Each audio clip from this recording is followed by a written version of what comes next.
So thank you for that intro. As she mentioned, first and foremost, I'm a hacker.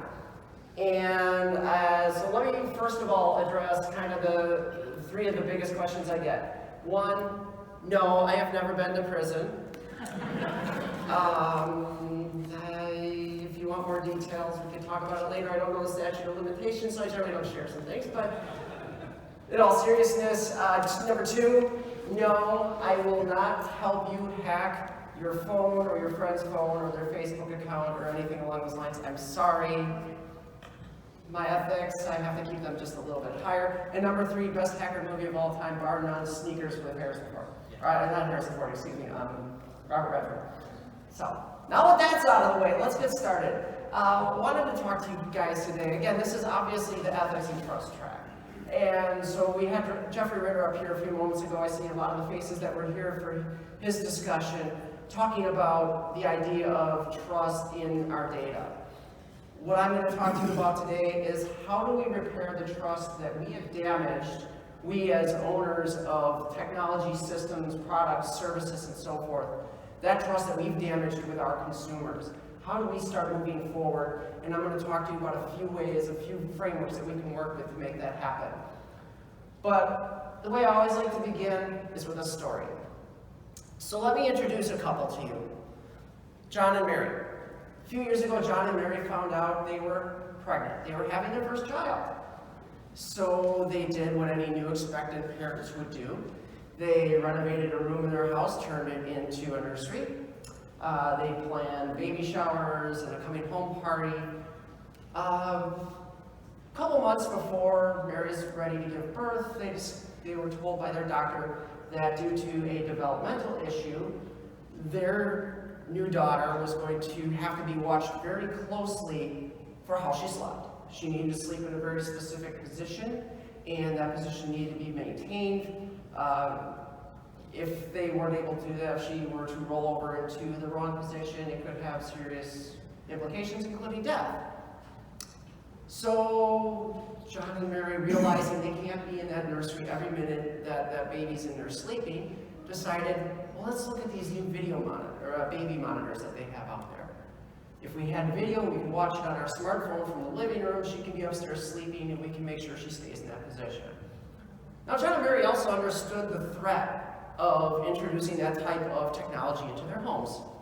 They're fairly aware of different security threats and so forth, and so they did their research. They ran out, they checked consumer reports, they checked with different online reviews, they checked the mommy blogs online to see what was being recommended. No surprise, there wasn't a lot of commentary on security, but they thought they understood pretty well what the concerns were, and in the end they picked a baby monitor. Now, sure enough, they understood that by having this monitor, it was going to record conversations. Those conversations would be part of videos that would be stored in the cloud. But they were okay. They could control who had access to their cloud. They knew for sure that anyone that they wanted to have access, they could grant it to, and that they could disallow everybody else. They were comfortable. We won't give access to anyone but ourselves, they said to themselves. And sure enough, with the baby monitor in place, it started to capture different conversations. Innocuous things like what they were going to have for dinner that night, to things that were a little more important, like plans for an upcoming trip to take their brand new baby out to meet her grandmother.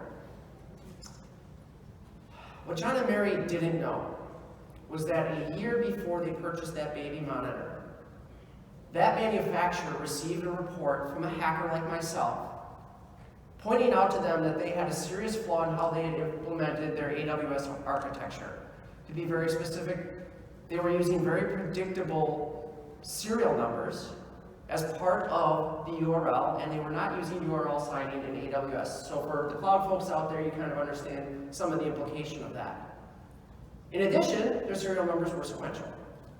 So it became very easy for attackers to predict, by purchasing one baby monitor and looking at the serial number, what other serial numbers would look like. Indeed, because they were shipped in large batches, these would-be criminals could also predict the location where those baby monitors would have been sold. So sure enough, John and Mary go on their trip, they come back, their house has been cleaned out. A few months later, Police finally catch up with the group responsible, and they determine that yes, indeed, this group had accessed data on multiple homes within that state through this vulnerability from that baby monitor. So here you have a vulnerable family, new baby, illness. They're looking to technology to help them. They're putting their trust in the vendors that created that technology to protect their data, to make sure that they and their family were safe. And that vendor abused that trust. They knew about this security vulnerability for over a year and did nothing. Lots of stories like that. Lots of stories in the media, not always that horrible. How many of you own one of these devices in your home? It's okay, no one's going to judge you. I do too. Smart home devices, these things are blowing up. We're seeing them all over the place. Amazon has been leading the way, but not to be outdone, Google and Apple have their own offerings as well. These are highly trusted brands. But if we've been paying attention to the news, we know it didn't take long after Google came out with Google Home for people to find out that Google was actively eavesdropping even when the activation word wasn't spoken to Google. But what about Apple? Apple's all about privacy, right? Everything we hear with every launch of a new iPhone, with every launch of a new operating system, Apple's up there touting privacy. They'll protect us, right? Sadly, they're not. When it comes to the Google Home, or to the Apple HomePod, it's got its own security vulnerabilities.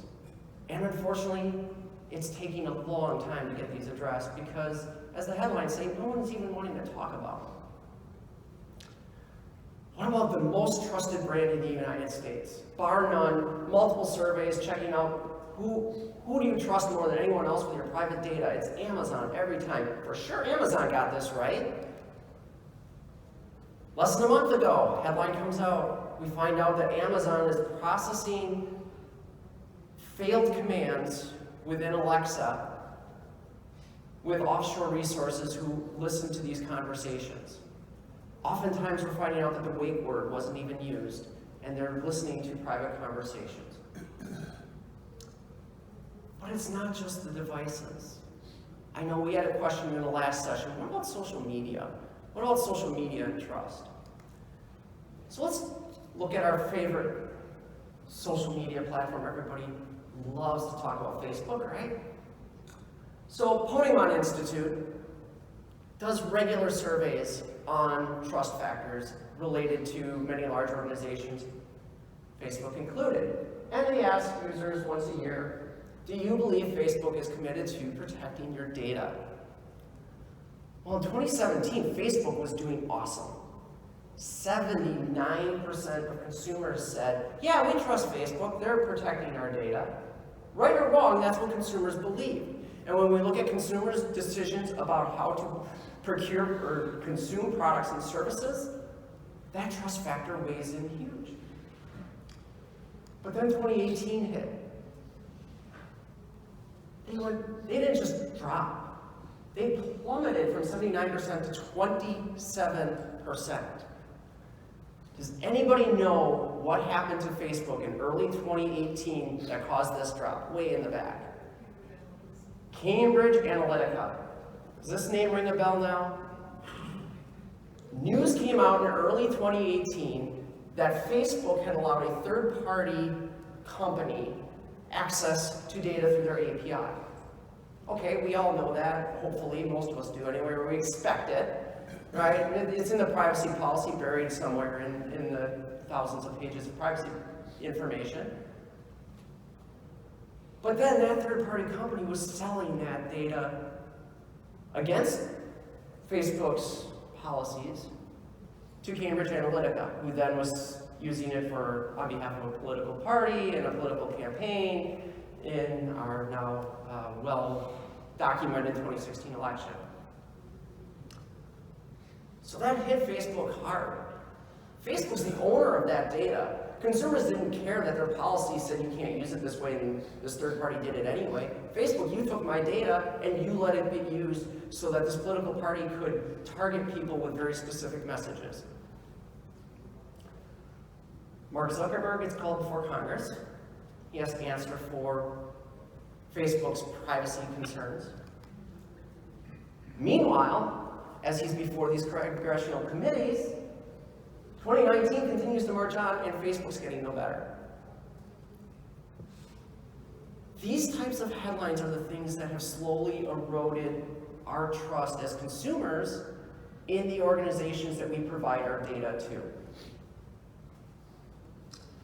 Now, on the story of what not to do, did anybody watch Facebook's developer conference earlier this year? Anyone at all? Mr. Zuckerberg puts this up on the screen. Anybody out there really find credibility in this? Probably not. Worse yet, he opens his keynote speech with a joke about Facebook's privacy patterns, privacy track record. Yeah, it failed spectacularly. Anybody on social media who was paying attention to this at all, you saw Twitter and everywhere else blow up with it. The fact of the matter is, once we lose that trust, we don't just come out and say the opposite of everything we've been doing for the last 10 years and fix it. It doesn't work that way. So how do we go about fixing trust? How do we not end up speaking to congressional committees? The government's there to protect us, right? In all phases of our life. That's why we have government. It is there to make sure the collective good, that we're all protected.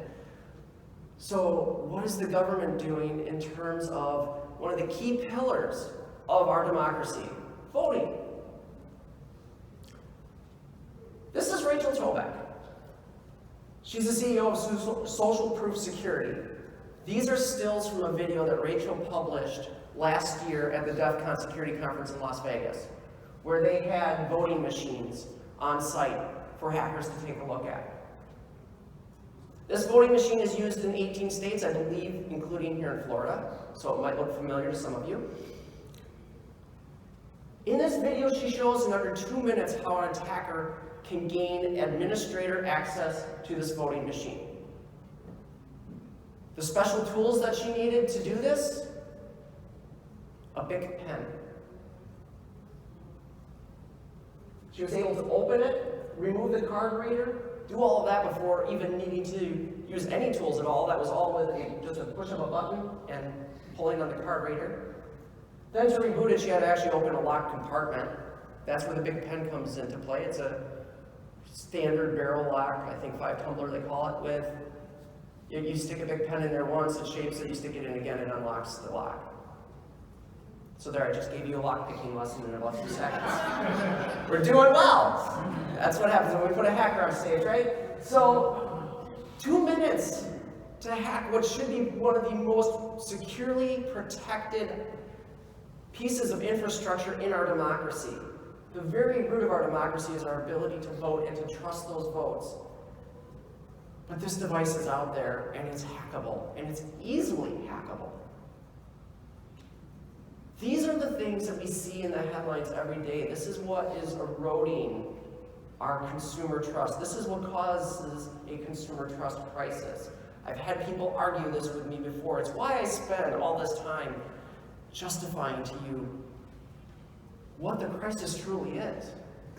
Consumers less and less today, more than ever, trust in the vendors that they're buying products and services from. And that's a problem. Study after study looking at consumer spending has shown us that consumers will purchase products and services most often from the brands they trust. That's why Amazon has made this being trustworthy a key pillar of their organization, and yet they still fall down on this. So it's not all bad news. Earlier this year, the conference board released the results of their survey of global CEOs. And one of the questions they asked those global CEOs is, what is your top external concern for 2019? US CEOs above new competitors in their market, above new regulations coming down, above the possibility of global recession, US CEOs said cybersecurity is their #1 concern. This is good news. This represents a trend that we are seeing in the market that CEOs, business leaders across the board are starting to understand the impact that data breaches and that violation of consumer trust has on their ability to be profitable in their businesses. So another survey. CDW, in conjunction with our partners IDG, conducted a survey every year of business leaders. And one of the questions that those business leaders were asked is, the budget amount you allocate towards cybersecurity over the last 2 years, did that increase, decrease, or stay the same? Anybody want to venture a guess how many said it decreased? Throw out a number. 0. 5%. All of them. Sometimes it feels that way. 25%. Okay. Not horrible, 1 in 4 isn't great. But 25%. But then we look at how many said it stayed the same. It's 55%, or 53%, excuse me. That means, despite CEOs, the top levels of our organization, understanding that cybersecurity is becoming increasingly important to their bottom line, 78% failed to respond with any additional cybersecurity spending over the last 2 years.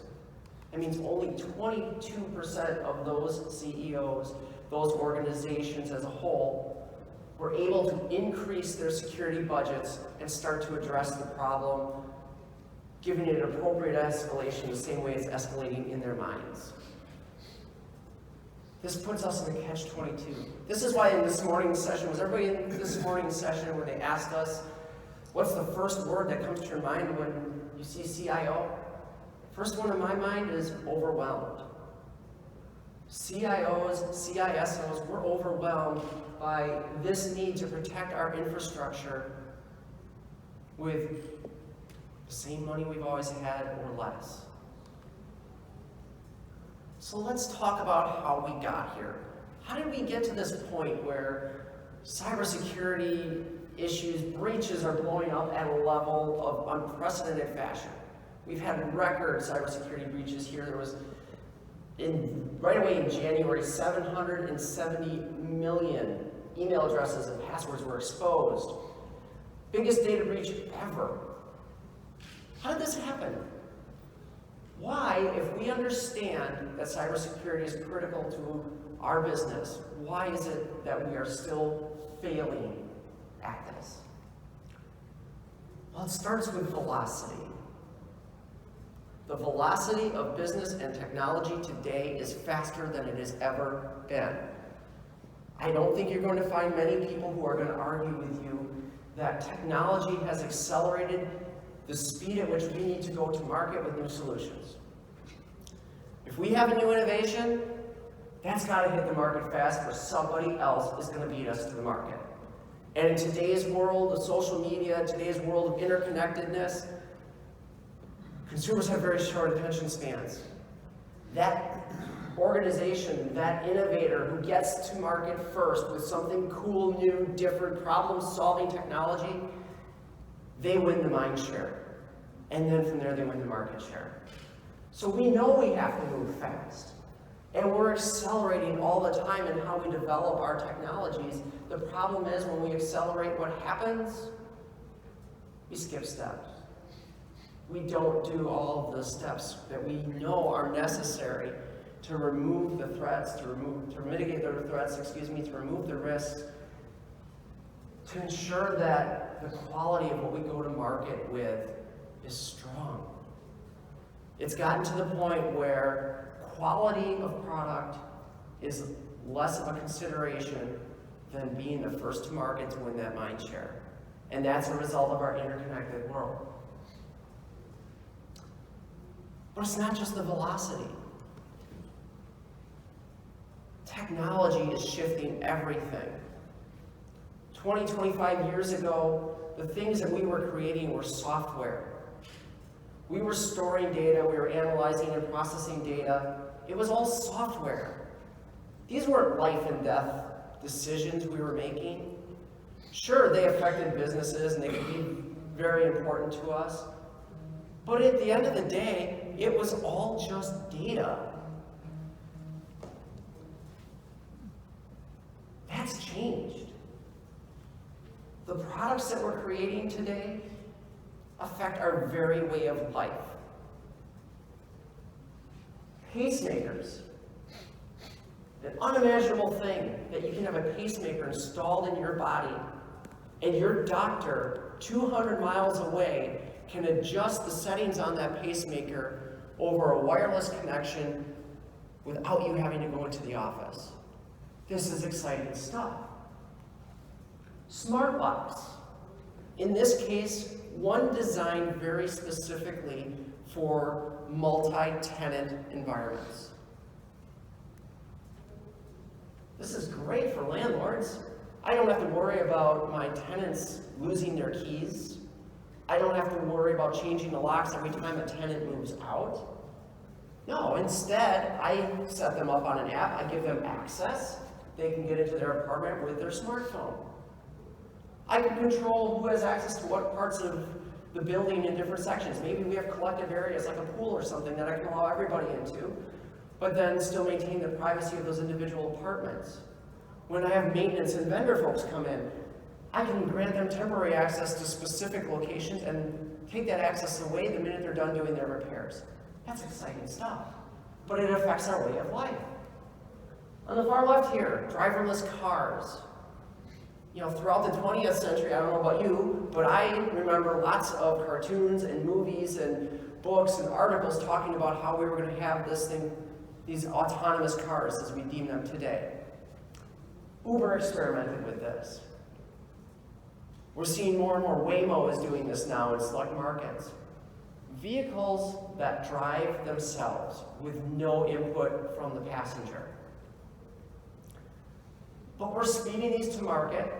We're integrating technology in new ways to our specific way of life that these things are becoming life and death. Pacemaker that can be hacked by a hacker over that Wi-Fi connection. They can turn it off. They can initiate a pacemaking event. They can boost the level of voltage that it's going to administer to its patient and the duration. That's enough to kill somebody. Those smart locks, great idea, so convenient for landlords. Unfortunately, for those of you that live in New York in particular, you understand the concept of rent control. And indeed, what we see with rent control in New York is certain landlords who become abusive and harassing of their tenants, trying to force them out of rent-controlled apartments so that they can rent it for far more the next time around. So the smart lock now becomes a simple way or another tool for those landlords to harass their tenants. Uber went live with their driverless cars. Does anybody know how that worked out? How did that work out? Good. Not well. They killed somebody. Plain and simply. The car failed to recognize a pedestrian and it ran her over. Passenger in the car had to witness this, was powerless to stop it.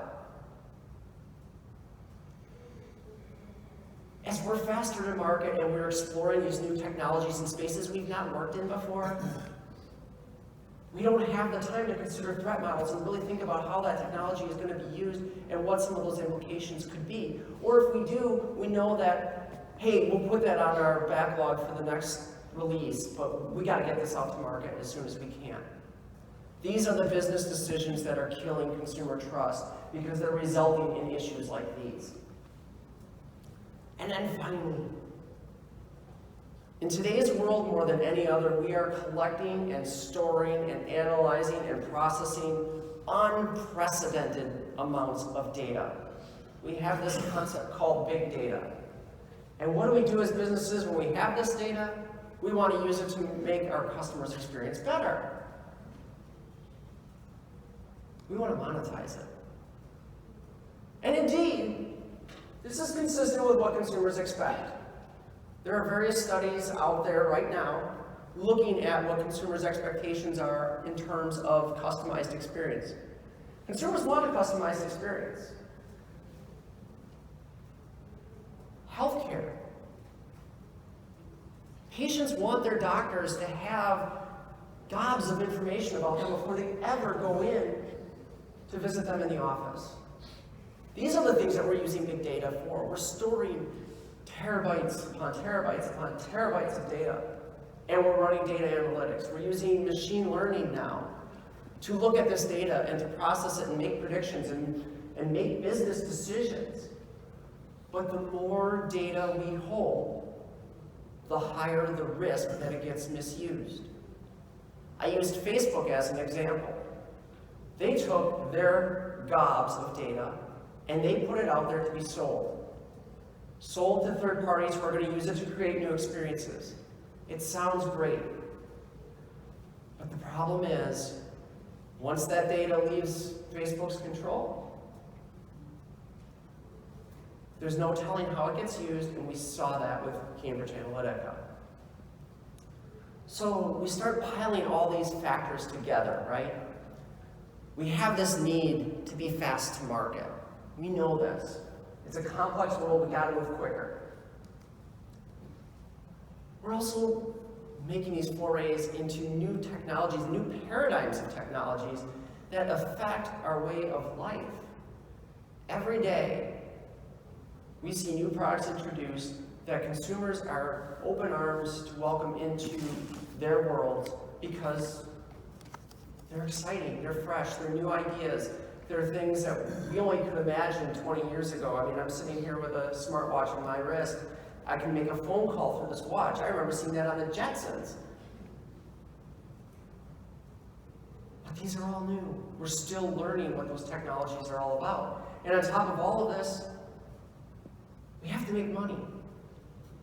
And we're monetizing every piece of our business.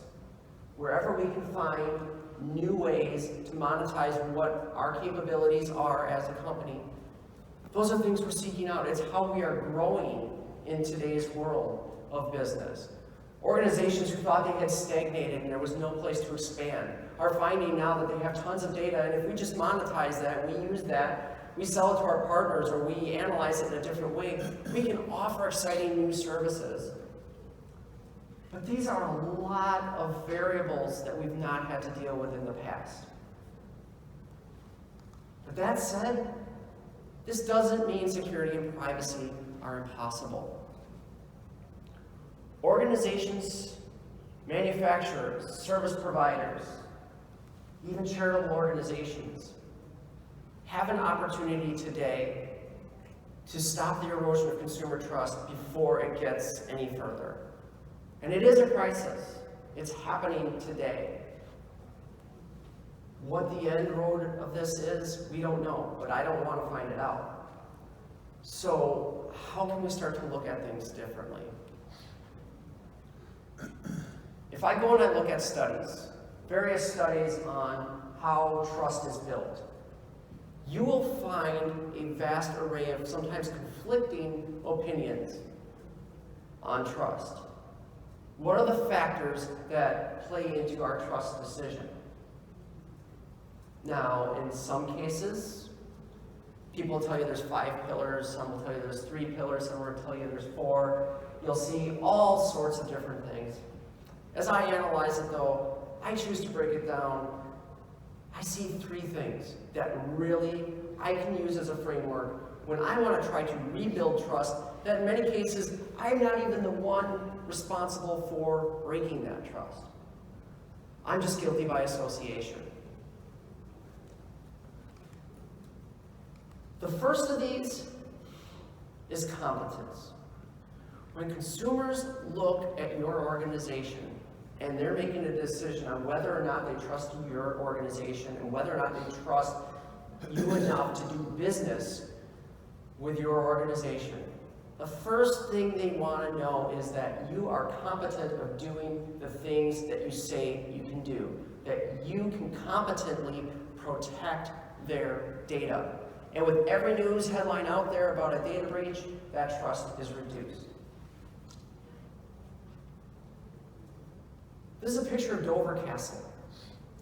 When I work with business leaders, this is a metaphor that I like to use because I think it points out some of the key problems that we have in terms of how we have defended the security of our networks and our data up until now. When you look at Dover Castle, you see this huge structure, this monolithic construct in the middle. Does anybody in this room know what that is called? It's called the keep. And what's special about the keep? That's like the most protected area of the castle. That's like the highest value people are there. Exactly. So the keep is where we store our most critical assets. It is our most fortified last line of defense. Above all else, if they breach every other defense on the way in, we know that that keep is well fortified and our most critical assets, whether they're people, whether they're jewels, whatever is being stored in that castle is all within the keep. And when we look at the construction of these castles, we started at the keep. We put it on the high hill, kind of like it is here with Dover Castle, and then we slowly built out our defenses around it, be the large masonry walls, drawbridges, moats, you name it, anything that you've seen. We put active defenses up on the walls. Maybe we have cannon, or we have archers or knights defending all these different points of the perimeter, but everything is centered around the keep. Unfortunately, when we look at security and how we've approached it in the IT space since the very first time we enabled a multi-user system, we've never constructed security this way. We've started at that perimeter. We had a bunch of people, a bunch of jewels laying on the ground, and we built a wall around it. Think about it. We had these large systems with tons of data in them that any programmer could walk up to and insert their program and run it against that data. So we said, well, that's not a good idea. I need to control that. So what do? I implement user authentication at the terminal. That terminal was my perimeter because that computer existed on its own. It wasn't part of a network or anything. It was just a computer, and I just needed to control who could log into it. But once they were logged in, I trusted them. And they had the ability to access and modify data and do all the things that their programs could do on that system. Now, let's fast forward about 30, 35 years, and the internet's coming alive. More and more organizations are starting to connect their corporate networks to the internet. So what do we do to protect that data that's on those corporate networks? We stick a firewall out there. We put a firewall at the very perimeter of our network to keep those evil outsiders from coming in. But our threat model never included the fact that there's people within our own walls who wish to do us harm.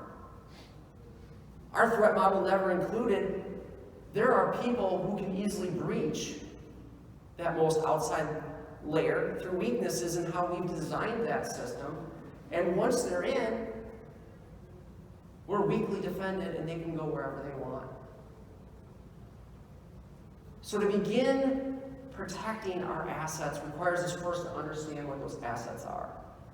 And unfortunately, oftentimes when I walk into a conversation with a CIO or a CSO or a CISO and I ask them, what are your critical assets? They start naming off the names of switches, routers, servers, software systems. Go to your board and tell them those are your critical assets and see how that gets received. They'll laugh you out of the room.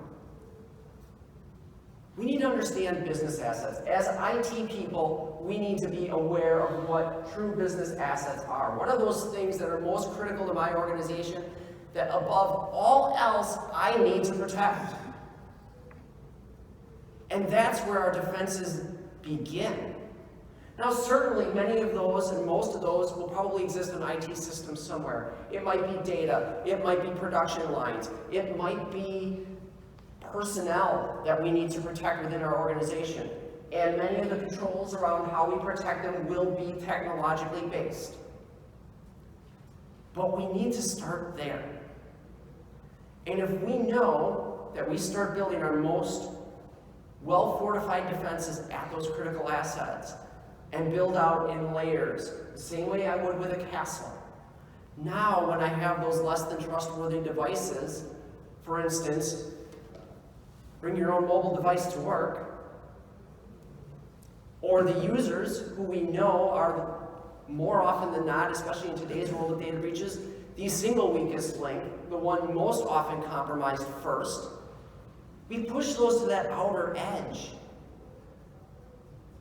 Now I've got layered defenses and I've created that space between where that breach is going to begin and where my most critical assets are. That gives me time to react, to respond, to take an active approach. And indeed, if I build out monitoring defenses, I build out my mitigation defenses, and I build out my proactive defenses,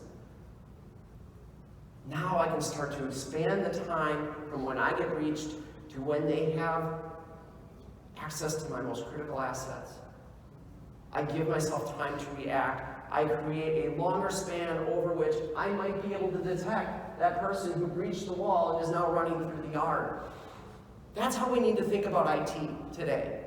We have to stop thinking about, how do I defend the perimeter of this? How do I keep the bad guys out? Because more often than not, the bad guys are already in.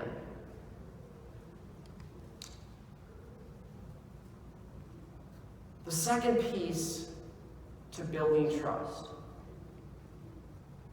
centers around our integrity. And I use the word integrity because it's really inclusive, right? It's our honesty. It's our transparency. It's even, to some degree, our empathy. Consumers, when they make a decision about trust, are evaluating your integrity as an organization. Can I count on you to do the things that you tell me you're going to do? And one of the most common areas where that starts is our privacy policies.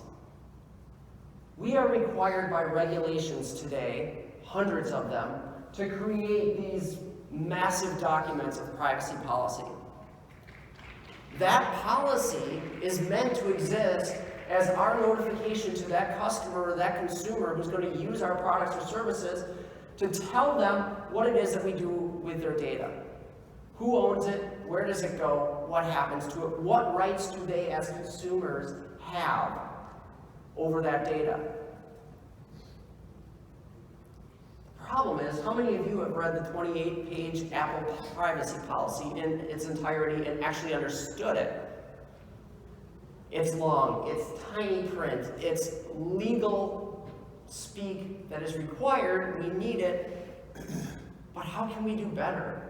This is our opportunity to set expectations with our consumers. It's when we violate those expectations that consumers lose trust. So how do we make sure that a consumer who's going to use our product or our service has the right expectation for what it is that they're signing on for? How do we make sure that when we change that privacy policy, consumers are easily aware of what's changed, they understand the details of it, not just a high-level example? And how do we make sure that this is all understandable? There are a lot of suggestions. I'm going to throw a few at you. It's hard to see. I could have done better, I apologize. But this is a video that is part of a series that AT&T has created to explain its privacy policy to its consumers. They break these videos down by very specific areas of their privacy policy. They're fairly short. I believe this one, if I remember right, was under 2 minutes. But they explain in simple language, here's what we do with the data that we collect. Here's what we do with data that we provide to third parties. Here's the third parties we provide that data to. This is effective. We've seen more and more that with this shortened attention span of consumers today, those short bits of data that affect multiple senses, visual, audio, so forth, that is the best way to gain retention and the most effective way for us to communicate those expectations to our consumers. Videos are a great idea. Here's a clever idea from a company called Clever. Sorry, I had to throw one in there. Clever, if you don't know, is a software company, ultimately. They work in the education space, and they design software to enable teachers to pursue new ways of interacting with students. Their privacy policy is published on their website. But what this screenshot here is, that privacy policy, they also publish it to a Git repository on GitHub. And they provide a link from their privacy policy to that GitHub address. Now, why is that a big deal? Does anybody in here have experience with GitHub or source code repositories in general? I figured there'd be a few. So what do we know? Every time you make a change and you check it into GitHub, you have to add commentary about the changes you made. It provides a very easy interface for the audience that they're going to connect with most often. These are technologists, a lot of times programmers and things. An interface they already know. They understand I can go look at that privacy policy and see the entire history of what changed based on the comments that were inserted with each change. And indeed, Clever does a very good job of updating those comments with summary level information. But what's even more crucial for my developers in the audience, or anybody who's worked in GitHub or any other repository, you know that it is very easy in a repository like this to do a compare between any two versions. So somebody who wants to go and look at that most recent policy and see exactly how did that change, I can go out, I can go to GitHub, I don't even have to have an account, I can open up that policy, I can do a comparison to the one that you published a year ago, and I can see exactly which lines changed. I can see what vendors you added. I can see what third parties you specified you're going to sell data to. I can see the changes in liability and ownership that you've added to that policy. What better way to communicate to your consumers than to give them that ability? And finally, use plain language. Yes, we all need the 28-page legal document that GDPR and all the other privacy standards out there tell us we need to have. But can't we break that down into something that consumers can actually understand and be able to read through in a couple paragraphs? 2 paragraphs on the use of cookies. What are they and how do we use them? What does it mean to you? All covered in these 2 small paragraphs. If we can do that for consumers, we can start to make sure that our expectations and theirs are in line. We can start to make sure that they don't become paranoid about what we're doing because they don't understand what a cookie is, but they've heard all these bad things in the media about how people are using cookies to track them online. Setting expectations can be so key when it comes to how we're going to use consumers' data. But we have a responsibility to be better with data. We need to not be hoarders. As I said before, we have this unprecedented capability to store vast amounts of data. But the reality is what we're already seeing is this pattern of I'm going to store everything I can because I might need it in the future. Take a moment. Think about those large data lakes you have in your environment. Think about how much data you're storing.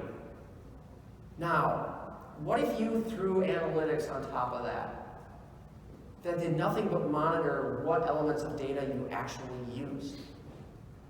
Are you comfortable that every bit of data that you're storing is actually being used actively? And if it's not, shouldn't that be cause for concern? Why are we storing and having to protect sensitive data that we're not even using? Because, well, we might need it in the future. I might need that magazine from 25 years ago that had that one article about some technology that's completely obsolete, right?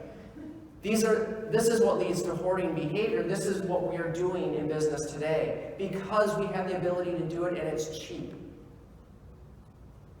As we think about the money that we're spending in cloud, I think Jeffrey was up here before and he had a number that in 2019 is going to be somewhere in excess of $200 billion spent in cloud technologies this year.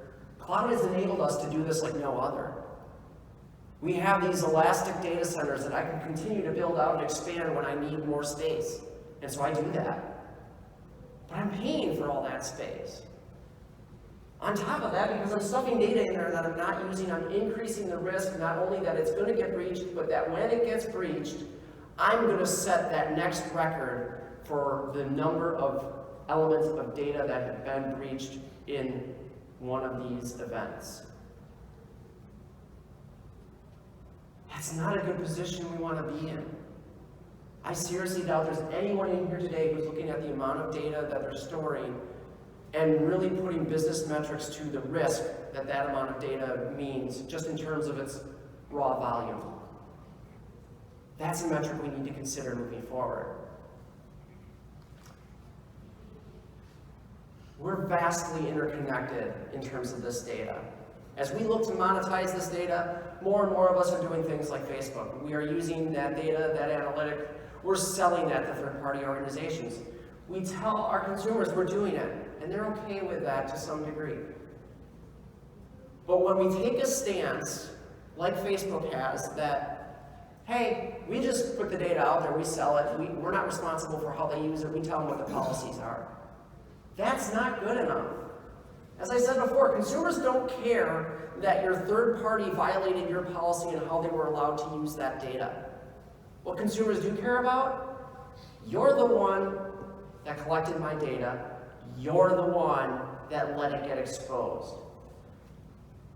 We can do more here to control how that data is used. First of all, what data are we releasing? Why, in the case of certain social media platforms, do we go out there and say, you have access to the API, therefore you have access to the world? How are they intending to use that data? In most third-party agreements, they have to justify to you how they're going to use that data. Why are we not building controls around that? That's something that we need to be doing more of. We do it internally. We think about the ideas of least privilege and so forth, and who do we allow access to our databases? What developers can see production databases? Usually none, because they have no reason to see the production data. They have their test data, they work there. Why are we not doing the same thing with third parties? If we're selling that data, we need to control what data we're selling. Being responsible for the data that we've collected and own is crucial to establishing that integrity with our customers. The third and final aspect that I'll throw out there for you is consumers want to understand your benevolence. They want to know above all else that you have their best interests at heart. One of the easiest ways that we can demonstrate our benevolence is by changing our relationship with hackers and the security community. You see this picture up here? For how many of you, when you see a headline about hackers, is this the type of picture you get in your head? More often than not, right? We see headlines, we see pictures like this. That's me. I don't look like that in everyday life. I look a lot more like this. But the fact of the matter is, we hear the term hacker and we think about a very negative connotation. There's a terrible story about an organization who makes the Wi-Fi kiosks for many of the casinos out in LA, or in Las Vegas. Security researchers found a wireless vulnerability that allowed them to take over these kiosks. If you don't know these kiosks, they act as ATMs. They also give access to the user's Players Club account. And so they found this vulnerability. They reported it on repeated occasions to the vendor responsible. The vendor responsible responded with, yeah, thank you, whatever. We're not interested, essentially. And after about 2 years of contacting them, the researchers gave up and they published the exploit publicly. The CEO of that company, I believe it was the CEO, it was one of the executives, ran into those researchers at a security conference. Do you think he thanked them? Do you think he had nice words for them? No, he physically assaulted one of them. Because rather than understanding that his systems were to blame for the problem and that they needed to do something to fix them, he blamed the security researchers for discovering the hole. We can interact much better with the security community as business leaders. One of the first steps is this idea of bug bounties and hacking competitions. So the US Pentagon, a couple years ago, launched their Hack the Pentagon initiative. They literally told hackers, hey, come hack us. If you can demonstrate a security weakness in our systems and you report it to us properly according to these guidelines, we're going to reward you. It worked very well. It didn't take long, and they were getting submissions. Many organizations today have formal bug bounty programs where we specify if you find a software bug, a vulnerability in our systems, if you report it to us properly through these responsible channels rather than making it public, we will pay you for that information. So instead of having to build huge teams of hackers who have to manage large numbers of systems, they're now using the global hacking community to make this happen. Google, Facebook, LinkedIn, many, many others, all that have these programs in place.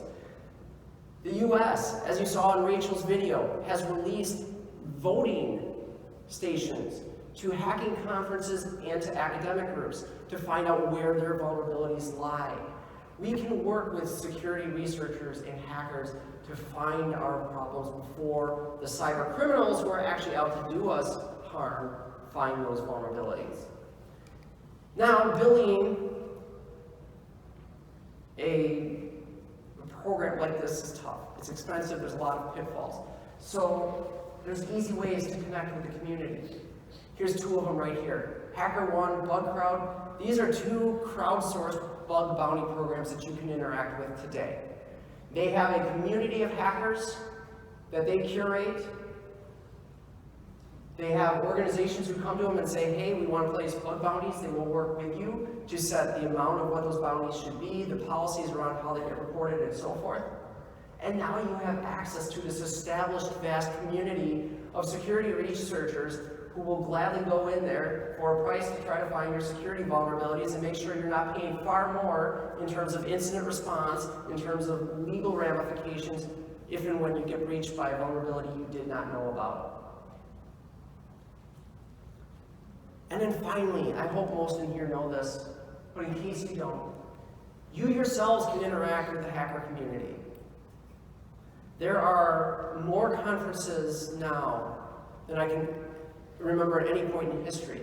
Black Hat and DEF CON are two of the most notable. These happen once a year out in Las Vegas. DEF CON's in its 27th year. Every August, we call it Hacker Summer Camp, for those of you who have heard that term tossed around. There's 4 conferences, 5 conferences, maybe even 6. It all happened around the same time in Las Vegas. These are times that you can interact with the community, find out what we're seeing and how that can help you improve your systems. But you don't have to go to Las Vegas. Security B-Sides is a group that hosts, I don't even remember the number anymore, but they host local regional conferences across the world. From Tel Aviv to San Francisco to London to Singapore. You can find a local conference. There are other local private conferences that you can attend. They're not exclusive to security researchers. You are welcome there too. Get your people there. Interact with these folks and learn how the security community can help you.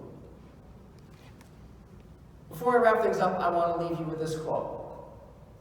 It's from Bob Van Oort, former CEO, author, consultant. Trust is built when someone is vulnerable and not taken advantage of.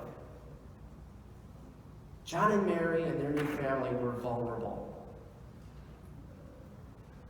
They were taken advantage of by a vendor who told them that they could trust in them and that they would protect their data, and then failed to do so knowingly and negligently. We as business leaders can do better. We need to do better in order to address this trust crisis. It starts with those of you in this room today. We need to press forward. We can't slow business down. So we need to look at new ways of thinking, and I hope that I gave you a few of those today.